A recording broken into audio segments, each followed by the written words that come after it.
In case it wasn't already obvious how deep we are in the Famicom boom, we're welcoming another major publisher to the system today. Yes, this one was published by Namco, but the programming and development was by soon-to-be major Famicom publisher Data East.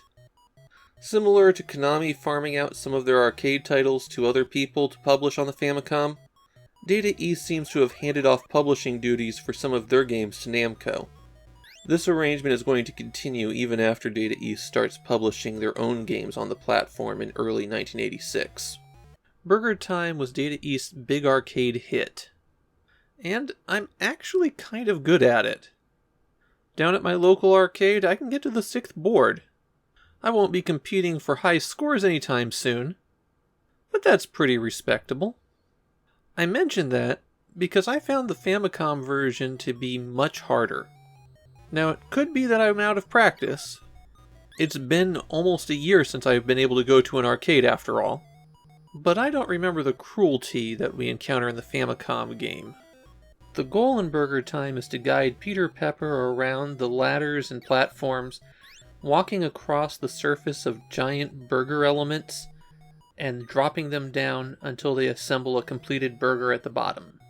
The complication is that Peter's being pursued by anthropomorphic food that wants to stop him. As a general rule, their movement is that they prefer to take ladders until they spot Peter, at which point they'll pursue him closely.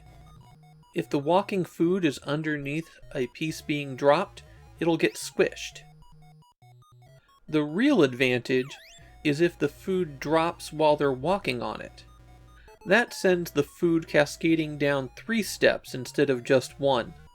Any burger part that you drop that lands on another burger part sends the part that it landed on dropping down further in a chain reaction.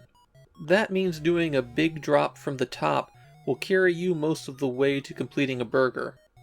If Peter finds himself trapped by the food, he can toss out some pepper that will stun them for a few seconds.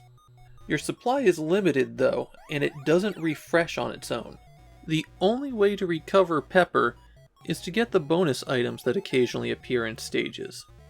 Touching one of them will give you back 1 pepper. It also doesn't make the bonus item go away for some reason, though you can't collect it a second time. So pepper is extremely useful because you will get cornered, but with only 5 shots for your entire game, it has to be used sparingly. One trick you can do that I don't recommend is using pepper to lock some food on top of a burger part. Those additional drops you'll pick up just aren't worth it. That doesn't mean you shouldn't take advantage of it if you have to use the pepper though. There are 6 stages in the Famicom version before it loops, but there's a pretty serious problem with the 3rd stage.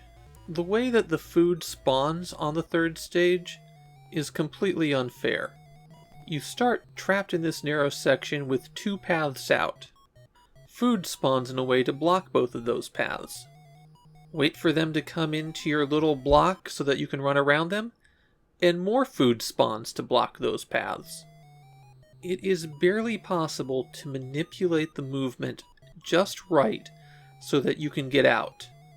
But most of the time, you're going to need to use some pepper to escape. And pepper is just too limited of a resource for you to throw around every time you start playing Stage 3. Remember that if you die, you have to get out of that trap again. There are similar issues with spawning on all of the stages. Food re-enters the levels without warning, sometimes spawning right on top of you. It's just Stage 3 is where it was the worst. The way the food respawns makes it so that it's not always the best option to kill it. Squishing that hot dog now can mean that you'll run straight into it in 5 seconds. A more effective strategy for clearing stages is to herd the food together so it makes kind of a conga line. There's no variation in the AI, so it's easy to keep them grouped and out of your way. BurgerTime is one of those games that got a re-release on the Famicom Disk System, but for some reason, it doesn't seem to have had much of a life past this first game.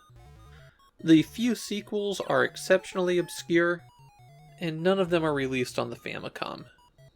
Obviously, I like BurgerTime, but this version of it feels off. It's fine if you absolutely positively want to play some BurgerTime right now, but it's not going to be my preferred version to go back to.